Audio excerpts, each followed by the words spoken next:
તો straight of હોર્મુઝ લગાતાર સતત સળગી રહ્યું છે અને મિડલ ઇસ્ટની આગમાં જે અમેરિકાએ વિચાર્યું અને તેનાથી બધું જ ઊંધું પડી રહ્યું છે ત્યારે હવે શું છે અમેરિકાનો પ્લાન? તો આ સૌથી મોટા સમાચાર આપણે સ્ક્રીન પર બતાવી રહ્યા છે. જુઓ, મિડલ ઇસ્ટને લગતા સમાચાર. યુદ્ધમાં ઈરાનની સૌથી મોટી ધમકી અને ઈરાને એક ખુલ્લી ચેતવણી આપી છે અમેરિકાને.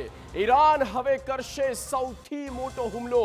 જે થોડા દિવસ પહેલા અમેરિકા દ્વારા ચેતવણી આપવામાં આવી હતી અને હવે આ જ પ્રકારની ચેતવણી ઈરાને આપી અને ગલ્ફના એ 5 દેશોને ચેતવણી આપી છે જ્યાં ગલ્ફ દેશમાં સતત ને સતત ઈરાન દ્વારા હુમલા થઈ રહ્યા છે અને ઇઝરાયલમાં હવે થશે સૌથી મોટો હુમલો.